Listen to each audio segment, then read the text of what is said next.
Hello, everyone. So here we are for one more of the GELILT chats, and it's good afternoon for those here in Brazil and good evening for those in the UK. The UK that is now ahead of us, and thank goodness it shall make things start in terms of COVID-19. So the event today,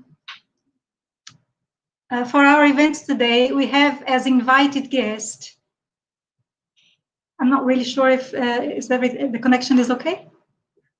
Yes, it is. Yes, it is. So as I was saying, we are here at the Department of Modern Languages of Campus 5 of the University of the State of Bahia in Brazil. And I am so glad to receive Steve Walsh, who is Professor of Applied Linguistics and Communication in the School of Education, Communication and Language Studies at Newcastle University in the UK. Yeah, he's based in England. So until recently, he was head of department at Newcastle University.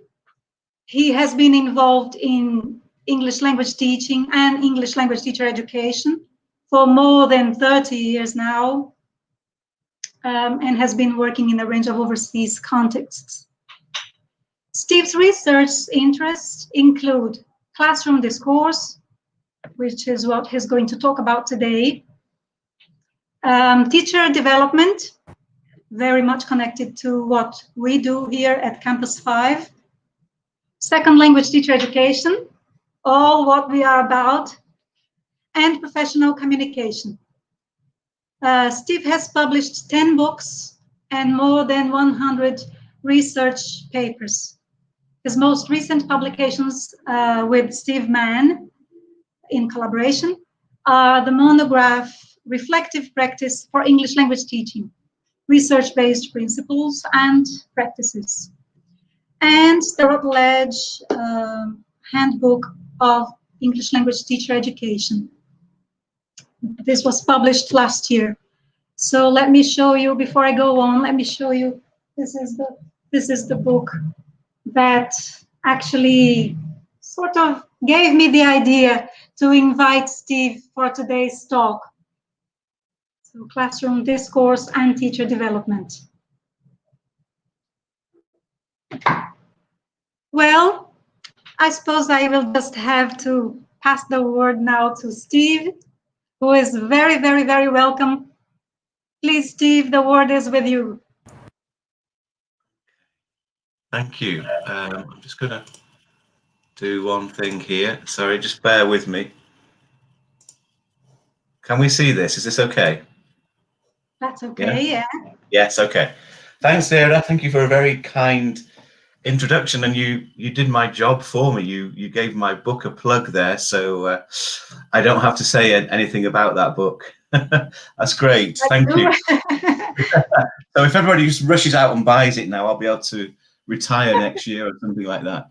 Yeah, great. And lovely to be here with you in Brazil and I guess other places as well. It's a very cold, dark December day here in the UK, and it's 7 o'clock in the evening.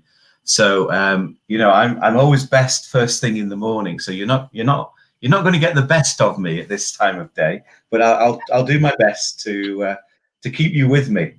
So as Vera has said, yeah, I do a lot of work on classroom discourse, classroom talk.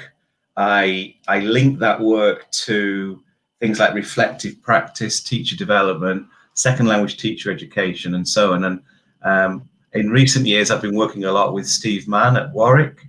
We're good friends. We've known each other a long time. We met on a flight to Hong Kong. I won't tell you how many years ago, but it was a long time ago, and we've been good friends ever since. But I'm not going to talk about that today. I'm talking about my own work and some work I've been doing with Tom Morton, Anne O'Keefe in Spain and Ireland. And I think to start with, can you hear me okay? Because I'm hearing some noise. Can you hear me? Yeah. We can hear you very well, yeah, very clearly. Okay. I remember when I first started becoming a teacher, and one of the things I was told was, don't be a slave to the course book. Make the course book work for you. And this is very true, isn't it? You know, we do tend to, if we're not thinking carefully, we can slavishly follow a course book without really making it work for us. And I think the same is true when we're investigating classrooms. We can stick to one tried and tested methodology and neglect that there are many ways of looking at classrooms. And in fact, maybe we should be challenging some of the current practices and trying to combine different methods rather than always following the same one. So I'm going to try and make you think a little bit today about how we can bring together methodologies which probably were never designed to be brought together, specifically corpus linguistics and conversation analysis. But I'm going to talk about other ways of doing this as well. So we have a plan. The first one is, obvious question: why study classroom discourse? I've been doing this since I did my master's degree in Leeds a long time ago. I've made a career out of it, and I suppose the obvious question is why. What does it tell us? Well, there are a number of reasons, really. The first one, and these are the people who tend to write about this kind of area, looking at classrooms helps us understand learning. We can't look inside people's heads. We can't see what's going on here, but we can listen to what people say and we can watch what people do. And by looking at what people do and listening to what they say, we gain understandings of if they're learning or not. And, one of the difficulties of working online like today is that I can't see any of you and I'm not getting any feedback from you. I don't know whether you're nodding your heads, scratching your heads, looking out the window, looking at your watch or what. But feedback is absolutely crucial to teaching and learning. It's probably the most important thing in my experience. If you want to influence learning, look at feedback, look at the ways in which teachers respond to what students say. And there's lots of things we can do about that in terms of creating what I've called space for learning. So people like John Hellerman, Gabby Casper, Joan Kelly Hall, Paul Seedhouse, they all use conversation analysis to describe classroom interaction in great detail and look at it turn by turn to see what's actually happening and to see if we can actually look at the interaction and gain some understandings of whether people are learning. So people like Joan Kelly Hall, John Hellerman, for example, they talk about CA for SLA, conversation analysis for second language acquisition. And they would actually argue very strongly that the interaction is evidence of learning or evidence that learning is not taking place. Neil Mercer in the UK talks about dialogic teaching, the need to create engaged, dynamic learning environments. My former research student, Olcay Sert from Turkey, Olcay also looks at ways of influencing learning in the classroom. And Adam van Kampenol here, or Remy van Kampenol, who works in the States as well, has also written extensively about the need to understand classroom interaction if we want to understand learning. I won't spend too long on all these references, don't worry. But you just need to get a bit of background, okay? See where I'm coming from. Other people look more closely at classroom discourse as a way of improving teaching. So some of these names, for example, Robin Alexander, Richard Cullen, John Gray, David Block, this guy Kumar Avadi Velu, which takes a little bit of practice. They all say, well, we can look at classroom discourse in order to improve teaching. And I've done quite a bit of work on that in my own work. But for me, the most important reason for studying classroom talk and looking at interaction in the classroom is to enhance teacher development. If you want to improve your teaching, start by looking at the discourse, the interaction that's taking place in the classroom. It will tell you everything you need to know, and it will also inform you of what you can do in your own practice to make sure that you're creating opportunities for learning, enhancing space so that students have space to learn, and so on. And so the names on this slide, people like Fiona Farr in Limerick, Brona Murphy in Edinburgh, they use corpus linguistics in their work. Tom Farrell uses reflective practice, as do Steve Mann and myself there, 2013, 2017. Karen Johnson looks at socio-cultural theories of learning in teacher education. So you can see that there's a kind of a great body of work here, and we've managed to progress our understandings of teaching, learning, and professional development by focusing on the interactions that take place between students and teachers. So there is a great rationale for studying classroom interaction. And there are a number of ways we can do this. But before we get started, we have to just deal with a number of more sort of basic practical considerations, such as making a recording, transcribing, translating. When you make a recording, you are moving the interaction one place from the original, okay? So you have the original interaction, you make a recording of it.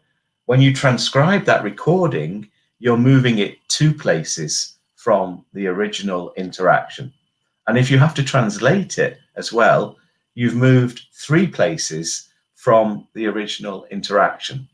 So every time you do one of those things, you are taking away something from the original interaction that took place, which means you're not dealing with the original, you're dealing with a version of the original, okay?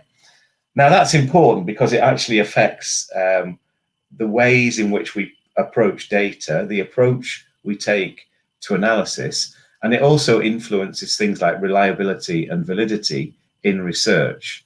So these are not just minor details, they're of significant importance, and they need to be given due thought and attention. And I haven't got time to go into those now, but in the book that Vera kindly promoted, there's a whole section on this in that book. So, you know, things like collecting evidence, pauses, gestures. What if somebody says something emphatically? Do I organize the written text by turn, as in CA, or by linguistic utterance?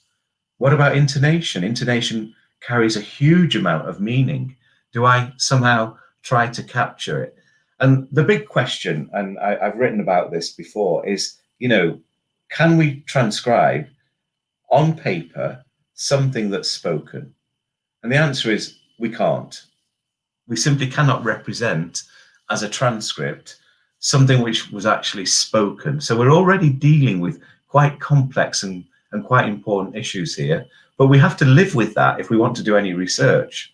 So we have to make sure that we build in reliability checks so that the work we do, the evidence that we collect, is as reliable and as trustworthy as it can be, okay? So I suppose the advice I'm giving to early career researchers, people who are starting out, or if you're working on professional development, is don't take shortcuts. Do the best job you can when you're collecting evidence, when you're recording, transcribing and translating data. Okay, so main approaches to analysing classroom talk. And these are the 5 that I want to talk about, with a big concentration on the last one, which is corpus linguistics with conversation analysis. Okay, and note, I say to my students, I say it when I'm doing a talk, because people get this wrong all the time. It is conversation analysis, not conversational analysis. Okay, it's the analysis of conversation, not analysis which is chatty or conversational. So let's go through these and just say a few words about each one. Interaction analysis was probably very kind of significant and important in the 70s and 80s, and it was heralded or flagged up, if you like, proposed as the most scientific way of recording classroom discourse.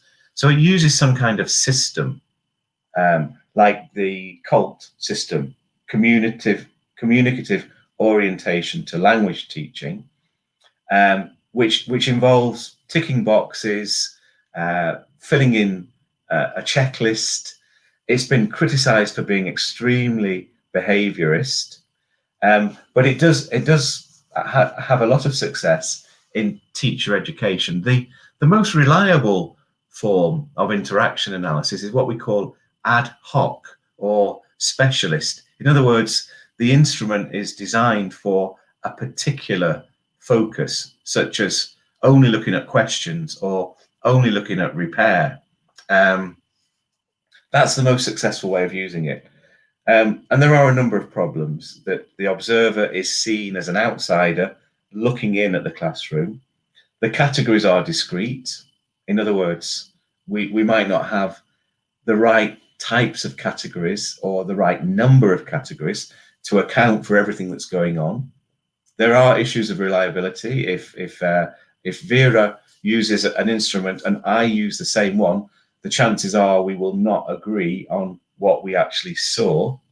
And it tends to regard all classroom discourse as the same. So some value, but there are also some problems. Now, discourse analysis made a big contribution to our understandings of talk in the classroom. And two of the big names are John Sinclair and Malcolm Coulthard, 1975. And they tried to identify a hierarchy of spoken discourse similar to the hierarchy we have of written discourse. So in written discourse, we start off with the smallest unit, a letter. Then we have a morpheme. Then we might have a word, a clause, a phrase, a sentence, a paragraph, a text, starting from the smallest, building up to the biggest. They were trying to do the same thing with spoken interaction, looking at classrooms, and the biggest unit is the lesson and the smallest unit is the act. What they came up with was this very valuable observation that all classroom discourse can be summarized as one exchange structure, the IRF exchange structure, which includes 2 teacher turns for 1 learner turn. So the example here taken from my PhD. So where are they, Renata? These 2, 3-second silence on the train, on the train. So you get the initiation, response, feedback, IRF. This is what I call the basic building block of all classroom discourse.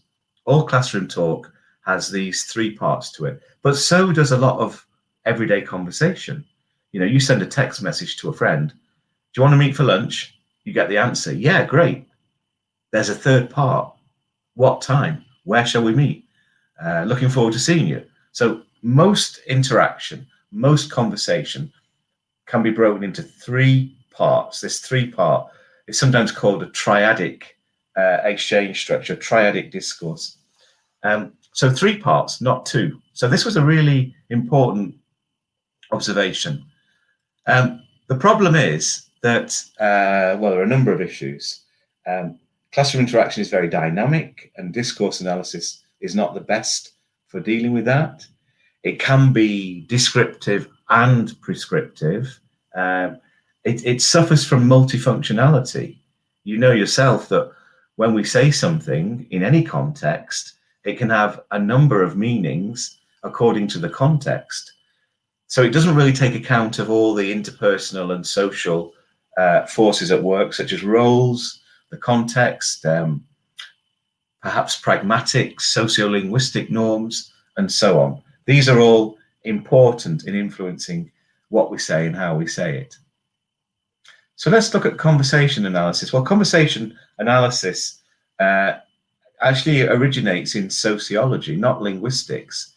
And it was really started to look at what they called mundane conversation. Does conversation have any rules? Does it have a structure? And of course it does. It is organized by turns at talk. One person speaks, the other person listens, and then they take their turn, or the original speaker may carry on. So each turn is both context shaped and context renewing. It is shaped by the previous turn, and it shapes what can follow next. It influences what a person can say next. So it's interested in turn management, sequence, topic, repair, and so on. And in this particular methodology, rather than being an outsider, the analyst is seen as a player. In other words, you analyze the data as if you are in it. And the question you ask of each utterance is, why this? Why now? Why did that person say this? And why did they say it now? And the reliability of CA is that it rests on what's called next turn proof procedure. Next turn proof procedure. We can understand what one turn means by relating it to the previous one and the following one.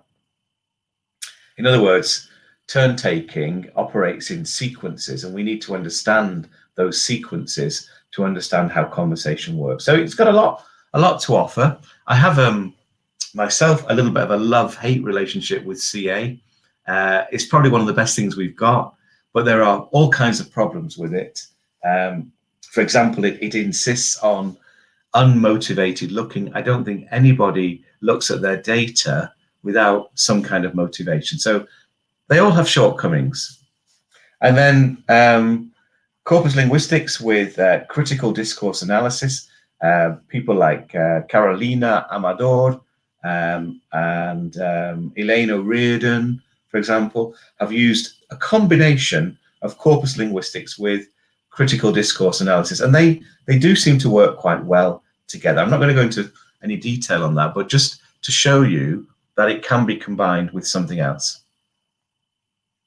So what's the study about? Well, the question we set ourselves, and this was myself, Anne O'Keefe at the University of Limerick, and Tom Morton, who was at that point at the Autónoma University in Madrid, and he's there again now.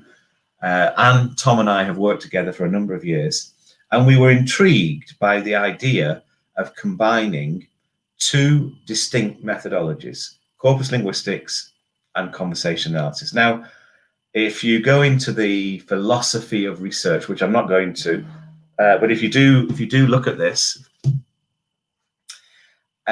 we have ontology and we have epistemology. Now, you probably know what these things mean, but they are to do with the way we see the world and the ways in which we approach knowledge. What constitutes knowledge, and how do we see the world in order to advance knowledge? Corpus linguistics and conversation analysis have very distinct and different epistemologies and ontologies. So technically and theoretically, it should not be possible to combine them, because you can't bring things together when they have such different roots, different ways of looking at the world, different orientations towards knowledge. But we were intrigued. We wanted to see, could this be done? So we have a corpus, the Limerick and Belfast, because at the time I was at Queen's University in Northern Ireland, the Limerick and Belfast corpus of Irish English. The Limerick and Belfast corpus of academic spoken English. And this corpus is a million words with 500,000 words transcribed. And we have another similar corpus at Newcastle, which also has 1 million words. That was more recent. And the corpus, the libel case, was built in 2 universities, the University of Limerick and Queen's University Belfast. and we used common subject areas like arts and humanities, social sciences, and so on, so that we could make comparisons across the two universities. We also used a reference corpus, the Limerick Corpus of Irish English.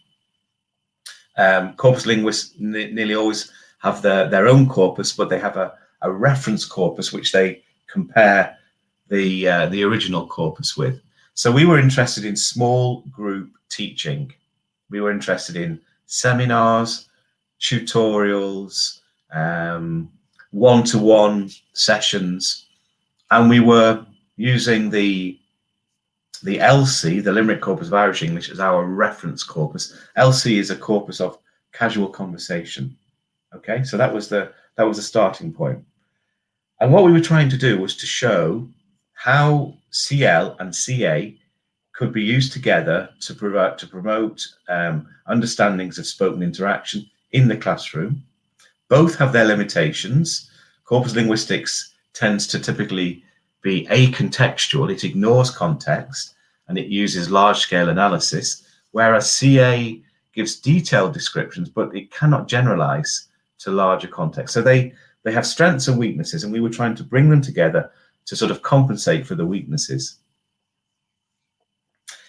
And what we were trying to show was how do people in the classroom, teachers and students, establish understandings, and how do the words, the utterances in the text that they use combine to create meanings, to help to co-construct meaning. So the kind of theoretical position on learning we're taking is very much a socio-cultural view of learning, where learning is a social process mediated by language, where interactants jointly create meaning.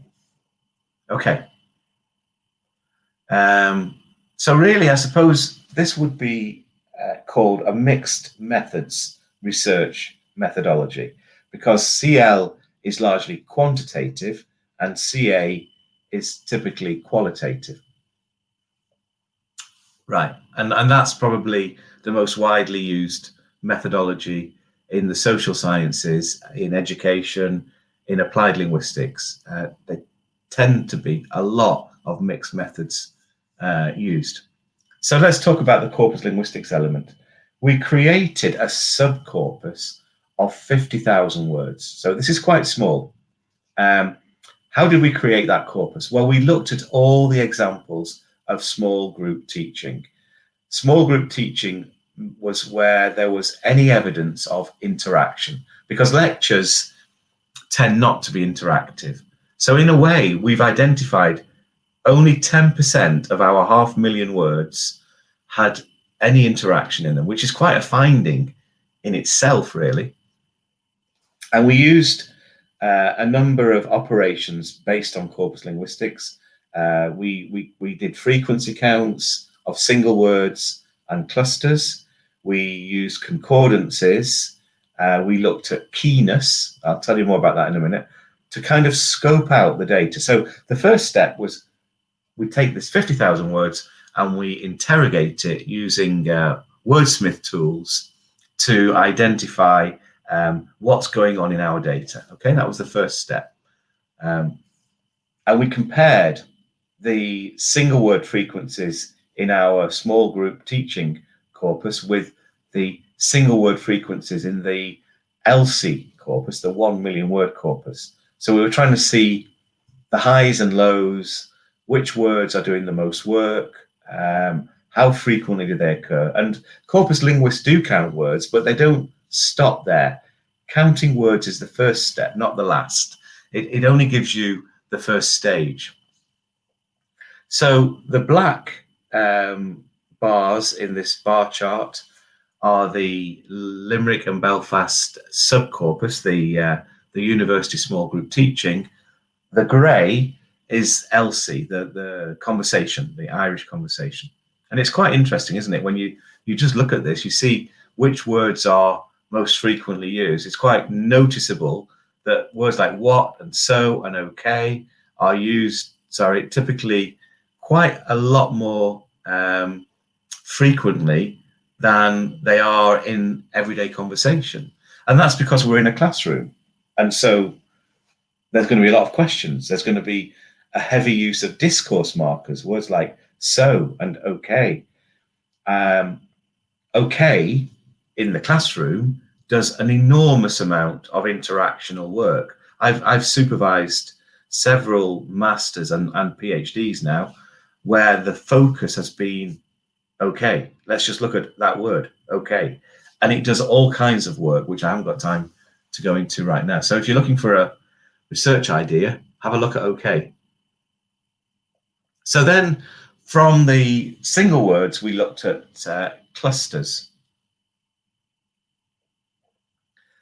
We were looking at 2 to 6 word clusters, and we compared them with the same clusters in ELSI. And this produced, gave us 128 items, which were significantly more frequent in the small group teaching corpus than in the conversation corpus. So when you get a result like that, you think, well, that's interesting. So why are we getting these 128 items?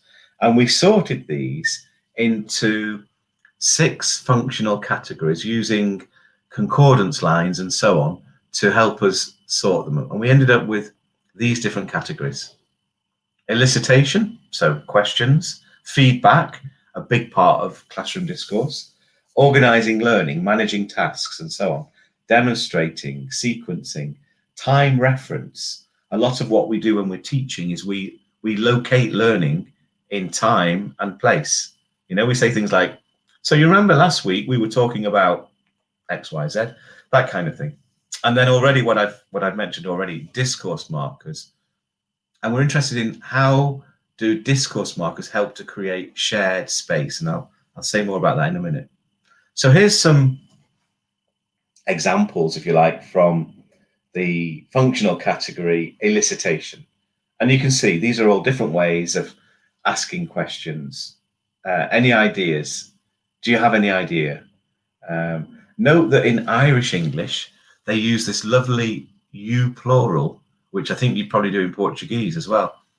Ye. Ye means you plural. Have ye any point on that? Did ye come up with anything? It sounds like something from Old English, but it's used very much in Irish English. So these are some examples from that category. Feedback. So we get things like very good, good point, yeah, okay, so, okay, that kind of thing. Managing tasks, you know, do you think you could? I want you to, you're going to, all this organizational talk, right? Demonstrating, sequencing.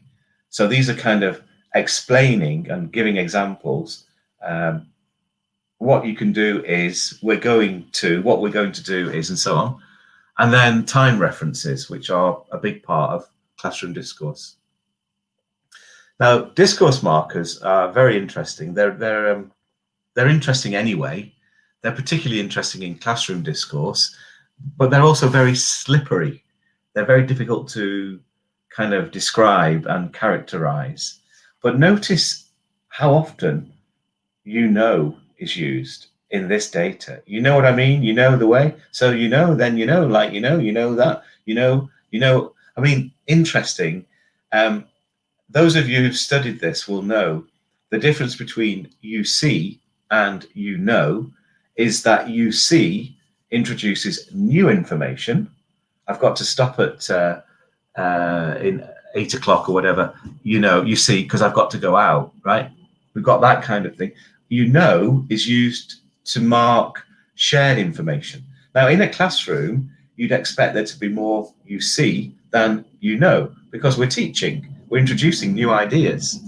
But that's not how it turned out. And I'll show you a slide in a minute to let you see how that looked. Okay, CA. So that was the corpus linguistics bit. This is the conversation analysis part. And we're interested in the interactional features here, things like turn design, sequence organization, lexical choice. Those are the kinds of things so we're going in closer now. we're looking at the data more closely. I like to use the analogy of do you remember the days when we used to fly, right? Those days, when you're coming to Newcastle and you're landing at the airport here, and you're coming in at, say, I don't know, say 5,000 meters, I'll use meters, you can see something of the geography. You can see roads and you can see fields and you can see maybe prominent buildings. When you get down to 1,000 meters, you can see a lot more. You might see people, you might see animals. So CL is a view of the data from 5,000 meters, whereas CA is looking at the data from 1,000 meters. We're much closer and we're looking at it in much more detail. The important point to take away is that certain words and chunks were found to be unevenly distributed through the corpus. Now, once you have an uneven distribution, it kind of shows you where to look. It shows you that certain features need to be studied more closely. And that's when we used an applied conversation analytic methodology, looking at particular micro contexts. So each of these micro contexts has particular pedagogic and interactional features. I'm going to skip through that bit because of time. These were the 4 micro contexts. So you remember we've got 128 items, which we've studied and we've got examples of.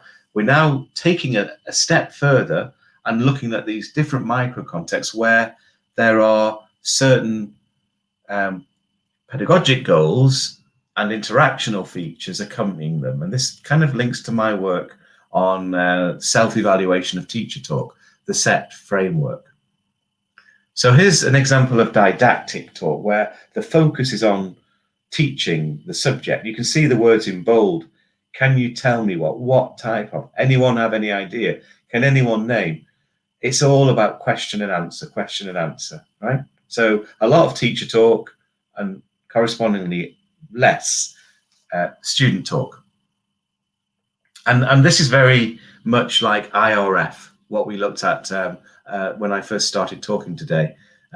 So here, the tutor or the teacher is testing, eliciting, fishing for sort of relevant contributions from the students. And turn taking is very tightly controlled in this micro context. Compare that with this one. I'm only going to show 2 of these. Empathic talk is where the talk becomes more like a conversation. So you can see here, you've got S3 and S4 and S2. They're all students, and you've got T, who's the tutor. Now, when you look at the turn taking here, this looks very much like a conversation, doesn't it? It looks like they're just chatting. But look what happens down here, right? Down here, we get, okay, yeah. And I'm going to say this, okay, yeah. You see, that's the thing. Like, you know, I mean, like, really, it all comes down to the director. Now, what's happening here is what Goffman and people who followed Goffman term a change of footing. In the first part, all the way down, the first, like all this bit here, down to here, the tutor is behaving like a friend, a colleague, showing lots of empathy. Yeah, I understand, I know. But here, the tutor becomes a teacher again. And to do that, he has to change from being an equal participant to the teacher. And to do that, he uses a lot of, he does a lot of face work, a lot of discourse markers. Okay, yeah, you see, that's the thing, like, you know, like, I mean, like, really, okay? That's a lot of interactional work to change from I'm your friend, I'm your colleague, to I'm now your teacher. And when you look at you see and you know, this is what we found. Orange is the seminar. Green is casual conversation. You see almost the same in conversation and seminar. You know more than twice the amount of you know in a seminar as in a conversation. I would have expected the exact opposite. I would have expected to be more you see than you know. Now, the reason we try to explain this in the paper, which I'll give you the reference for at the end, it seems that what's going on with you know is we're creating shared space, right? If I say you know, it kind of means we're all in this together. We're all coming along together.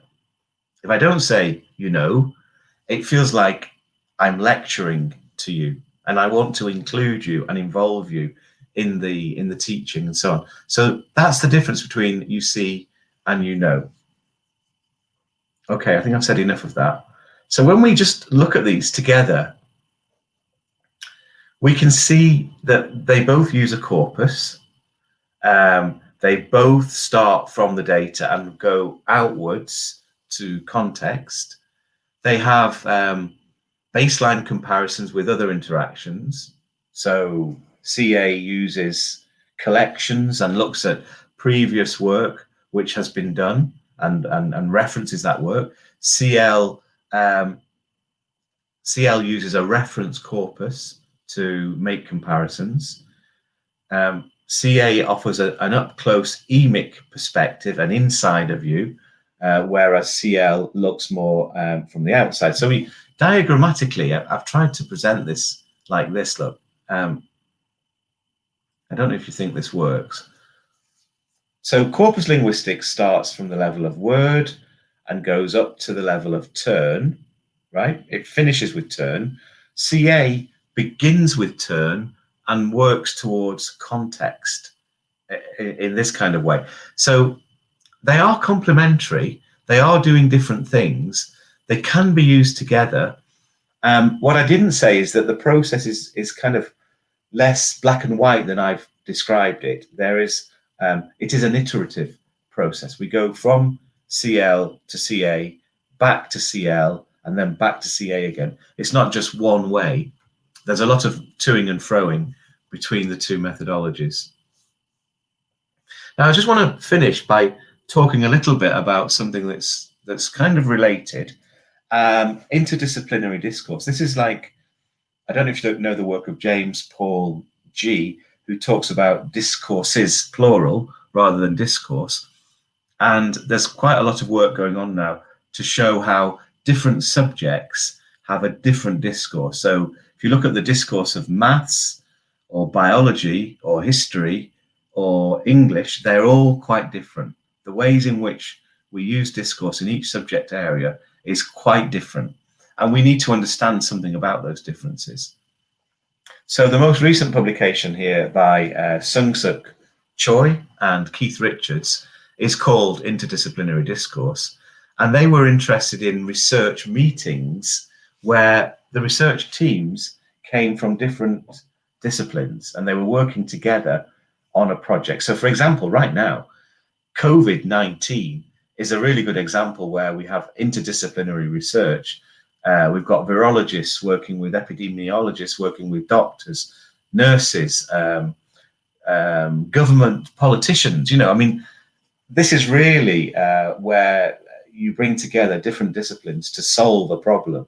And in this book, they study the interactions of the researchers from a range of interdisciplinary research meetings. And although this isn't a teaching context, I think it has a lot of relevance to what we're talking about here. And they also use corpus linguistics with conversation analysis. So some of the problems when we bring together different disciplines, you know, researchers see the world differently. We don't have the same perspective on the world. We have different epistemological and ontological assumptions, very different. Our methods are quite different. You know, I mean, I recently supervised a PhD where the student had a background in psychology, but she was using conversation analysis. She couldn't at first understand how she could claim anything from her data that was reliable because she was used to working with more quantitative numerical data. So yeah, I think you get the idea. There are issues here. So a number of things that I've been involved in, which have used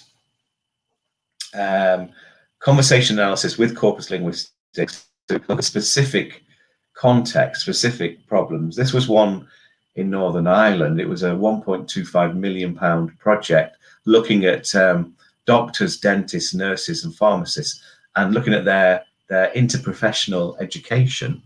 We were very much focusing on the interactions between doctors and nurses and nurses and pharmacists and so on. And it showed very clearly, this project, how important interaction is in making sense of each other's subject and making our knowledge explicit. You know, we need to explain where we're coming from. But quantitative and qualitative analysis in that project. The new case project, Newcastle University Corpus of Academic Spoken English, we were looking at classroom interactional competence. This is a 1 million word corpus. We were interested in how interactional competence varies from one subject to another, using a range of combinations of corpus linguistics and CA. And we found that interactional competence varies hugely according to the discipline. So, for example, one group we looked at were engineers, and another group we looked at were trainee teachers. They had very different levels of interactional competence. And this project had a lot of implications for teaching and learning in small groups. And I'm very proud to say that it resulted in, I think, 6 or maybe 7 PhDs coming out of this one project. So that was a major achievement. More recently, last year, I was working with dentists. What do dentists have to learn from applied linguists? You may wonder. Well, there's the publication from that project.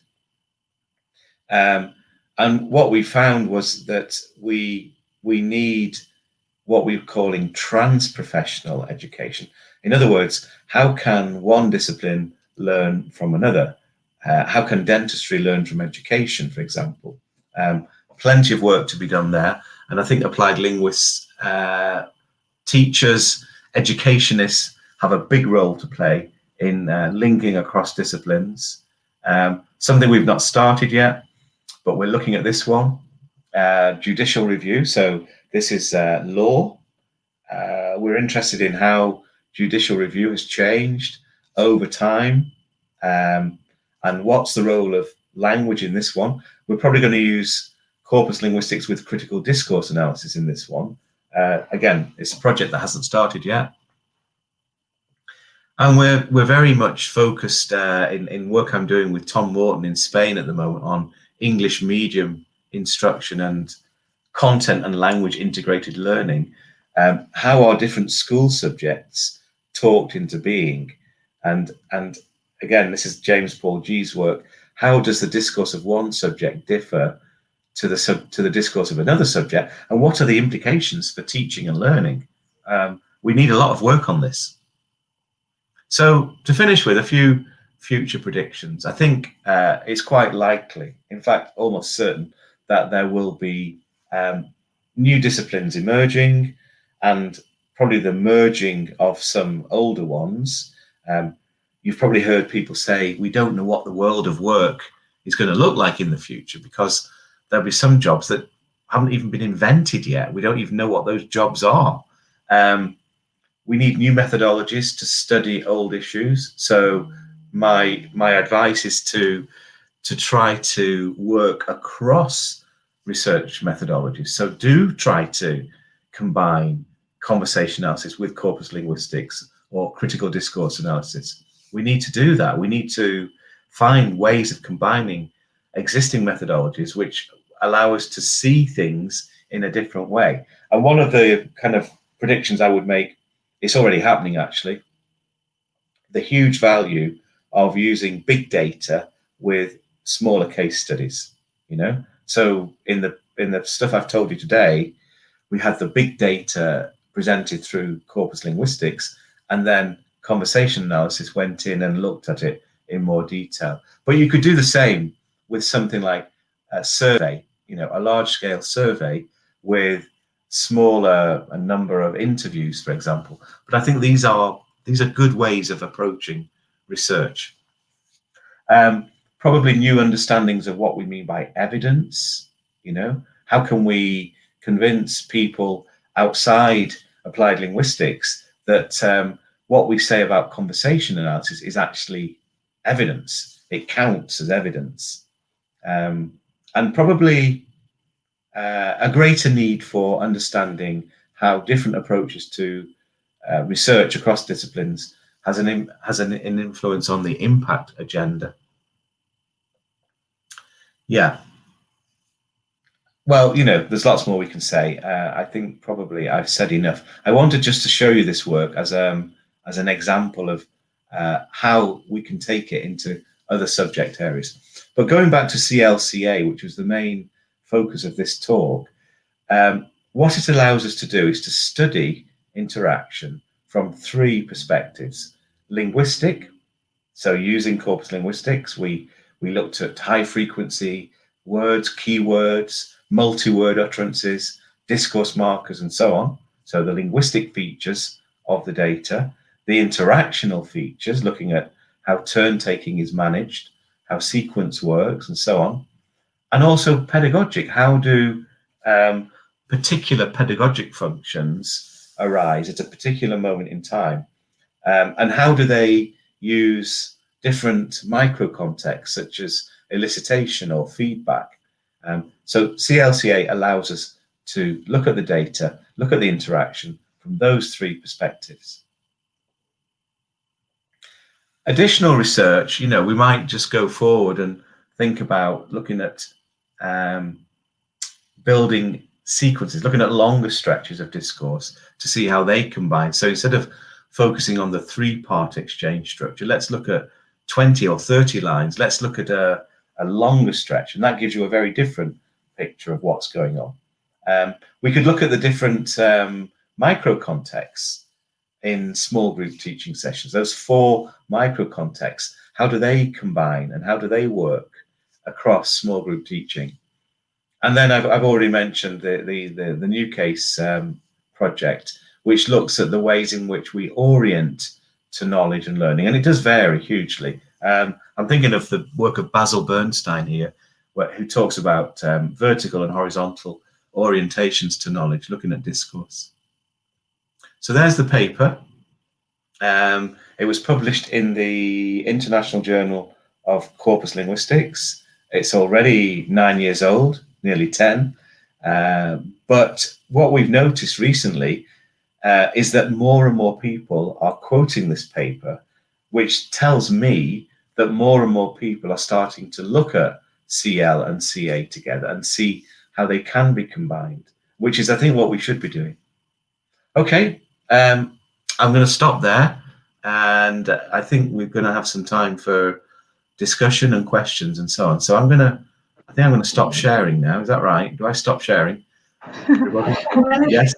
Yeah, if you prefer. Well, Steve, thank you so very much, but it isn't finished yet. Okay. I'm going to bombard you with some questions. Right. I'm very happy to see that we have loads of people from the University of the State of Bahia. But besides that, I could see I was really navigating between the YouTube channel and the StreamYard channel through which we are broadcasting. So I could obviously not follow everything and everyone's questions. So I will ask the monitor also to help us on this. What I would like to say is that there are other Brazilian states taking part. You know, Brazil is huge. You've been here, haven't you, Steve? Yes, I was there. Yeah.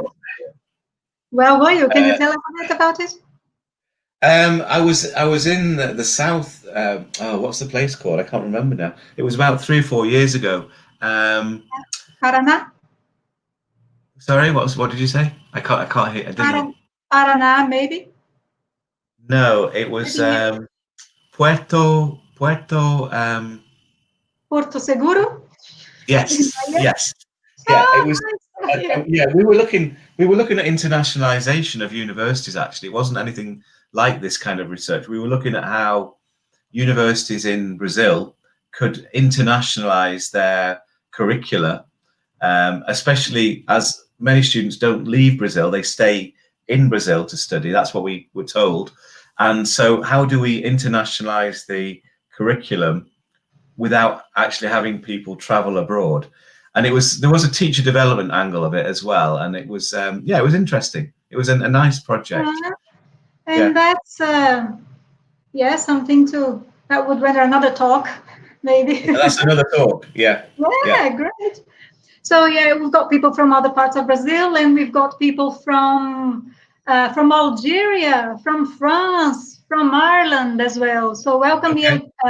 ELT Ireland is present. Steve is Okay. familiar with ELT Ireland, is present there as well.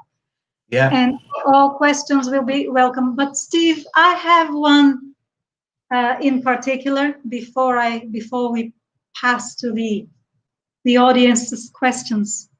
That's okay? Yeah. I'm just trying to read the names. Sorry, I'm distracted by the names. Go ahead. Yeah.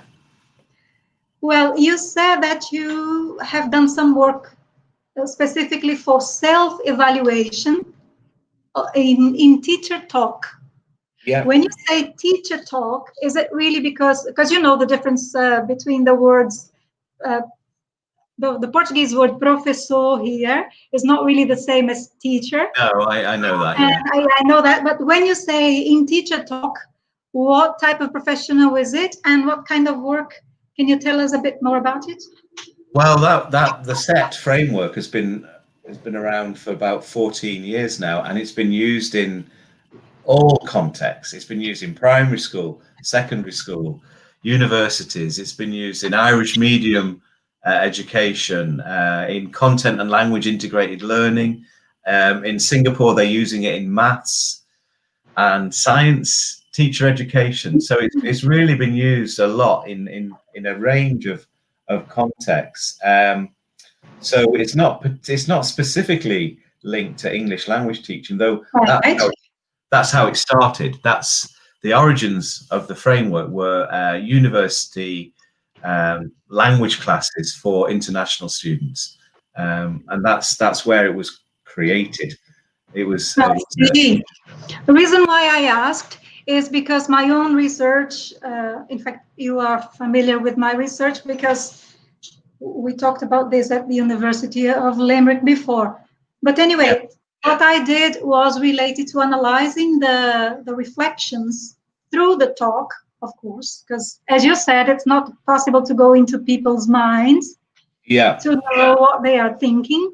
So we have to try to extract this from discourse and from interaction itself, right? So what I did was I was trying to extract the interaction among lecturers, not teachers, lecturers. They were all my colleagues here at the University of Bahia.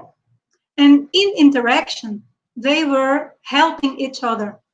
So in fact, my discourse analysis was englobing some different sorts of discourse, not the real discourse that you have inside the classroom. Yeah. But my participants, they had access to the video recordings of their own classes. And by looking at what was going on, as you say, what was going on, they were trying to make sense of it. So as a researcher, I was interested, I was analyzing the way they were analyzing themselves. So it was the analysis of the analysis, more or less something like this. Which makes things doubly complicated, but I did use a combination of corpus linguistics and conversation analysis. And I would like you to talk a little bit more about prejudice in terms of methodological choice for dealing with discourse in the classroom. If I am not clear, I can try to rephrase maybe. But when I'm talking about prejudice in terms of how will this be accepted, that I am using this and not that methodology to approach classroom discourse? Basically what you've just said. Well, I mean, with any research, it's about making sure that you have the research questions, the methodology, and the analysis have to work together, no matter what you're researching. So, if you're interested in the detailed interactions of teachers with each other or teachers with their students, you've got to have some kind of observation data. So that's an absolute given. There's no point simply doing a survey or interviewing them. Interviews might be helpful, but not enough to see what's really going on.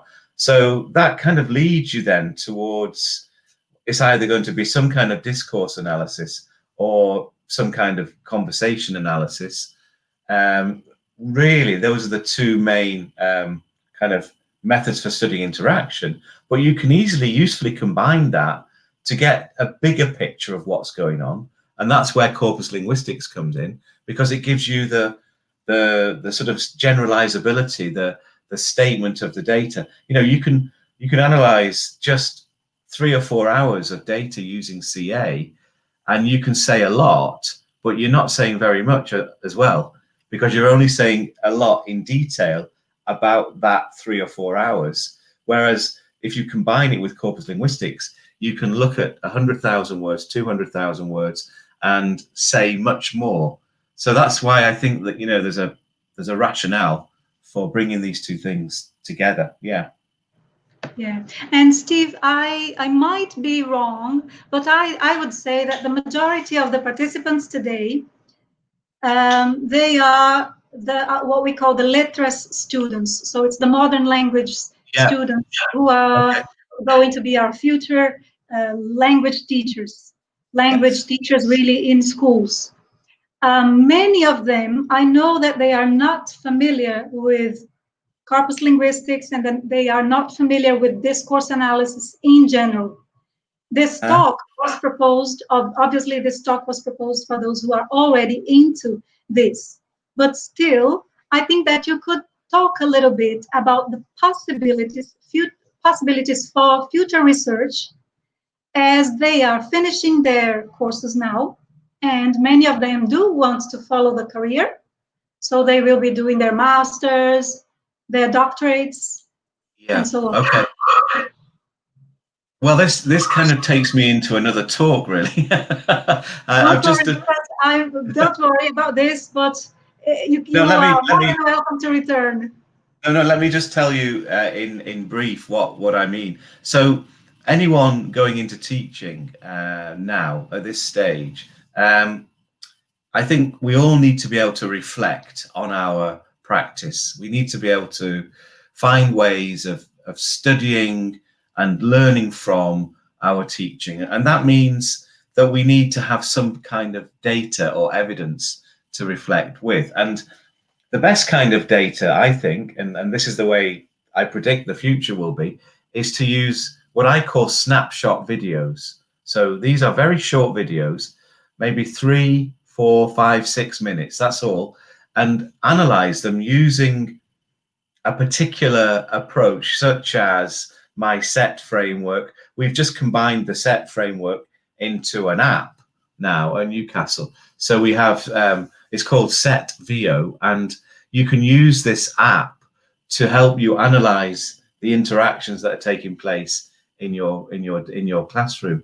And so by doing that, you could build a corpus. You could a corpus could be 6 or 8 or 10 short video recordings, which you then analyze. You will learn a lot about your teaching by doing that. If you share those with a colleague or a friend, and they do the same with you, you're going to learn even more. Okay, you're going to learn a lot more about your teaching and how you can actually improve your practice and learn new ideas, new ways of doing it. And I think most teachers like to learn new ways of teaching, new ways of doing things, new ideas. So if you're going to stay a lifelong teacher, then I think we all need to learn to do reflective practice from an early stage. And if we're going to reflect on something, a good place to start is interaction, the interaction that takes place in the classroom. You could look at, your teaching techniques. You could look at your use of materials or video or technology. But honestly, you learn so much by looking at interaction in the classroom. And that's what I would advise people to do. Start by making very short, simple recordings. Use your phone. You don't need to have cameras and all this fancy equipment. Just use your smartphone. Yeah, and make some recordings. Or work with people and talk about them.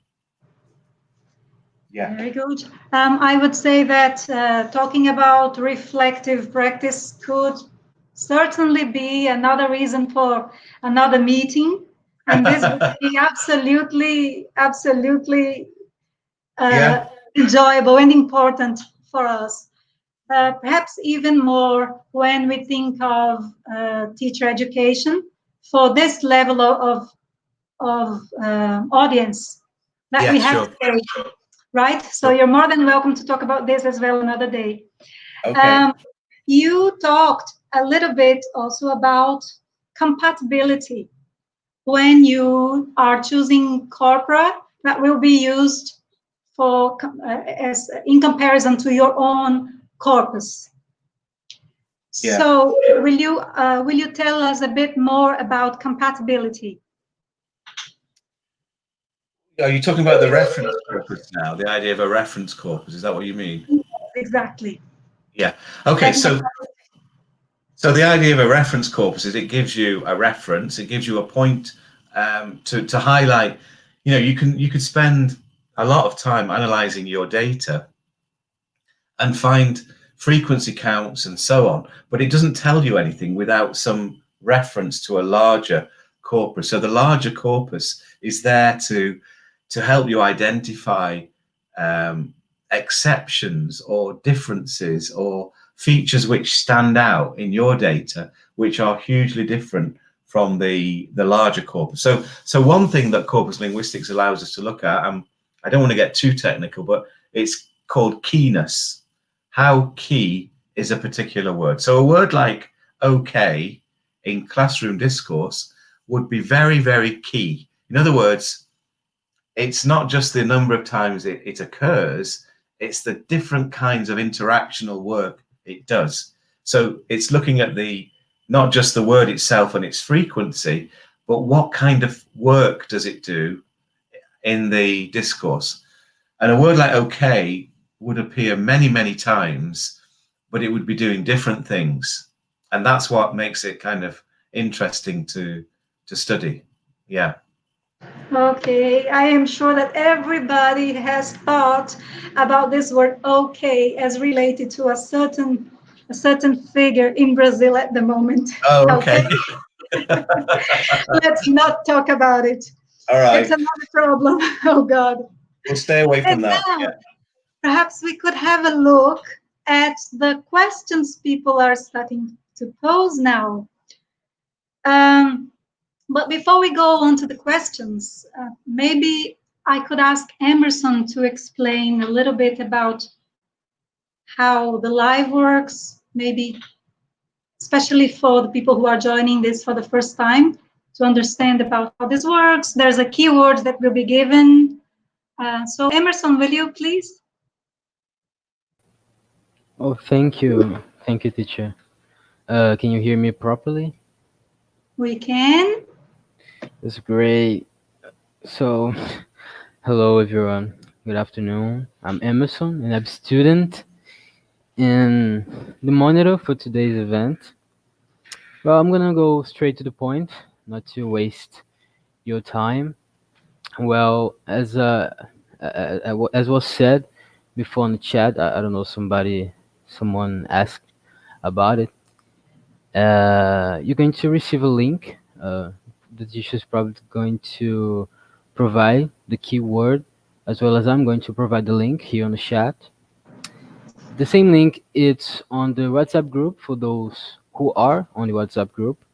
But for those who aren't, there's no problem, because it is on the video description as well. You know, the link for the Google form, which you which you will use to register your presence on the event, so we can get you a certificate.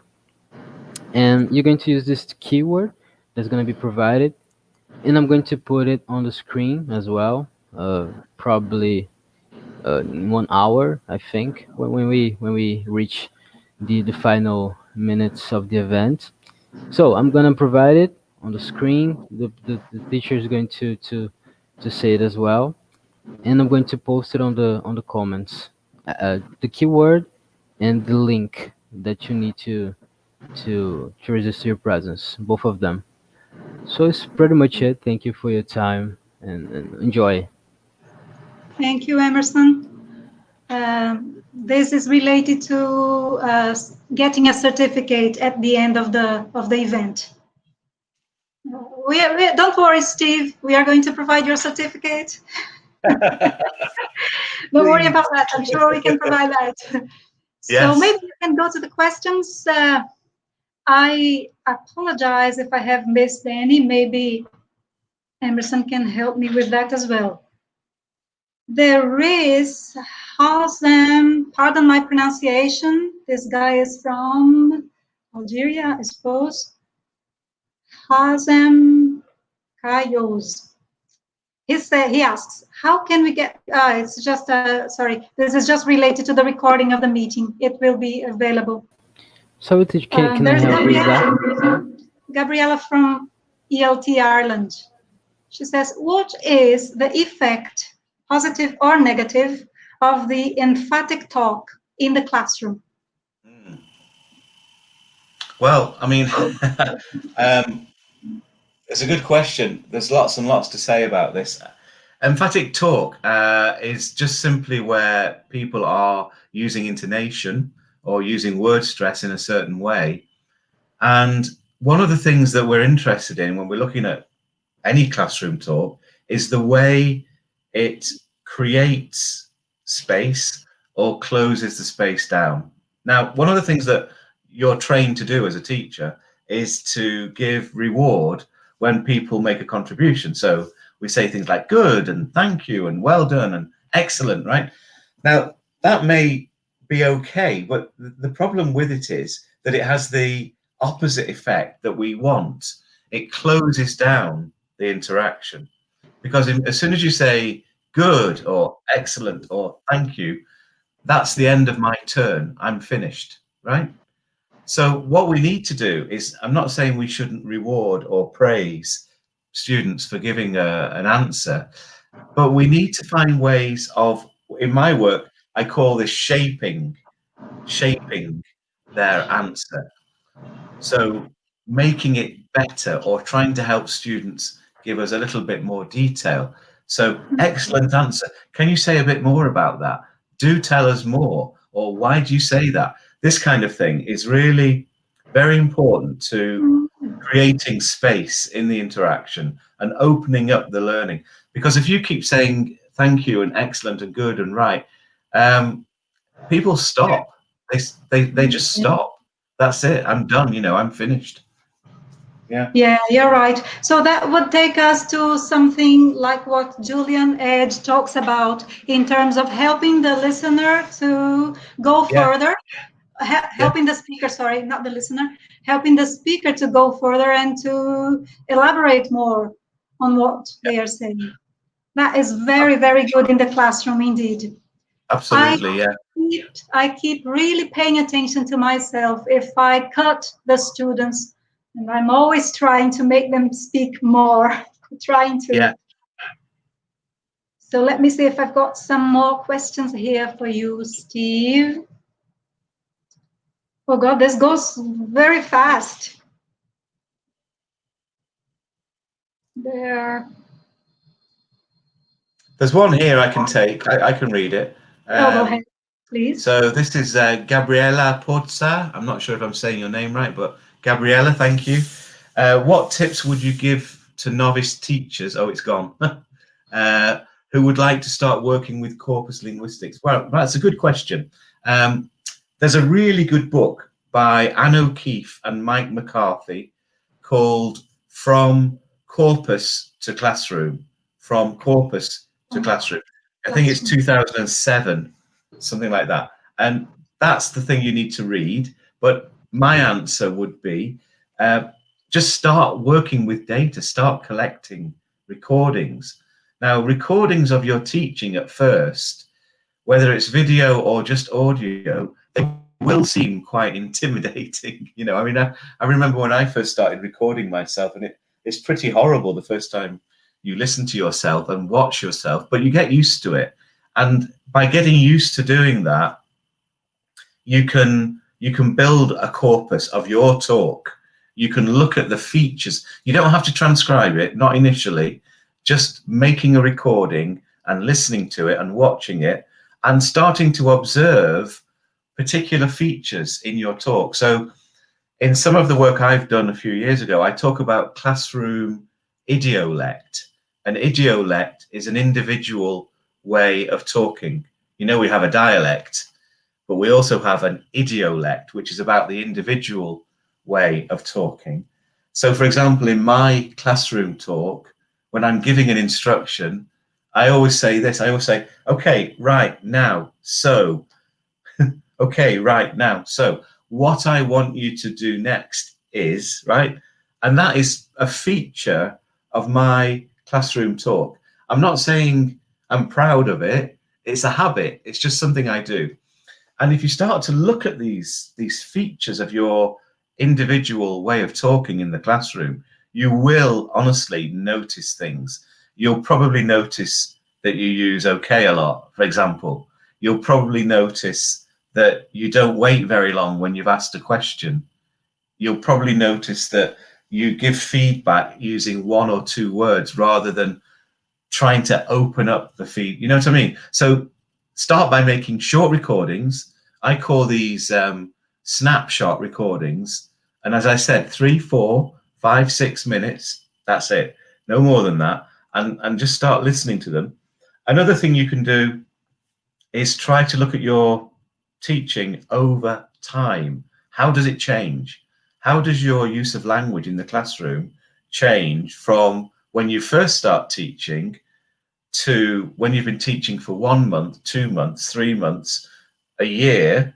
You'll notice changes in the way you use language, and you can learn a lot from just observing these things. And as I say, don't transcribe. If you want to do corpus linguistics properly, you will need to transcribe. But if you want to just start getting an understanding of what's going on in your teaching, then you can use these snapshot recordings. And of course, the other thing to say, if we're carrying on using Zoom and you know, online platforms like this, you can record it while you're teaching. It's very easy to make a recording. Some of these platforms actually do give you a transcript as well. I was using the other day, I was working with Google Classroom, and at the bottom of the screen there was an icon. You click on the icon and I think it says comments. As you're talking, you can see the words across the bottom of the screen. So it's voice recognition. Voice recognition. With subtitles. Sorry? Yeah, well, yeah, but the exact words you're saying perfectly. I mean, that's amazing, and that's recorded. So you have immediately got a transcript of your teaching. So it is the technology will play a big role in all of this. Yeah, definitely. Yeah. Got another question here for you from Elaine Cristina do Prado Nóbrega, Universidade de la Empresa UDE. Okay, how can we get better? Yeah. Right. So, well, it goes back to reflective practice, data, and video, and talking to somebody. I mean, I've just done another plenary before this one in Mexico. So I'm having 2 today, and that's what I was talking about. I was talking about dialogic reflection, the role of dialogue in reflective practice. And it works by making a short video, reflecting on it, but record your reflections, and then share this with a small group on an online platform. You could use WhatsApp. You could use a website, but the important thing is that you make some kind of recording, audio or video. You've got the evidence then you reflect on that and you talk about it. For example, the people I'm working with in Singapore right now are making recordings, and then they're recording a podcast of their observations about their teaching. The podcast is shared around the group. The group members can then comment on the reflection. So this idea of a conversation, a dialogue around your teaching with people that you know well and that you trust. You don't need many, maybe 2 or 3 in a group is a really good way to investigate your teaching. And if you're going to kind of observe each other, I would suggest that you choose a common puzzle or a problem or an issue, like how can I increase interaction in my class? And you all look at that one thing and share your observations. Yeah, Excellent. it's much more fun doing it with other people. Doing it on your own is hard and quite demotivating at times. So try to work with somebody else, and share your reflections, share your data, and talk to each other. Yeah. It is amazing how pair work is still something that works so well, or group work. Steve, you talked, I forgot which 3 letters you mentioned as the sequence for regular engagement. IRF, which is initiation, response, and feedback, right? Yeah. So as I was thinking about this thing of initiation, response, and feedback for one specific situation I had in one classroom, and I remember I was watching one student who was doing their training period. We call it here estágio. So during this period, I noticed that there was a contribution from one of the students, a very rich contribution actually. He mentioned a film that he had seen, which was very interesting. It was absolutely related to the topic they were discussing about racial issues. So this student gave this contribution. And when it was the time for her to take the opportunity to praise him, to make him go further and talk a bit more, or to, I don't know, give some feedback, she just passed on to another student and asked another question. Yeah. I really called her attention on this, and I think that from now on she will think twice on what will I say after student makes a contribution. It's really important. It's the most influential thing you can do to influence learning. It's the feedback you give. It really is. That it's so important, and very few teachers are really good at it. Oh my God! Sorry, the talk is going so fast that I cannot read the questions. Okay. Maybe if Emerson you can always can you save these comments? You can always send them to me, and I can try and reply. I guess I can help you. Yeah. That. Okay. Let me see. The next question will be. I'm trying to do it chronologically. So. Okay. Let me just Okay. Let's see.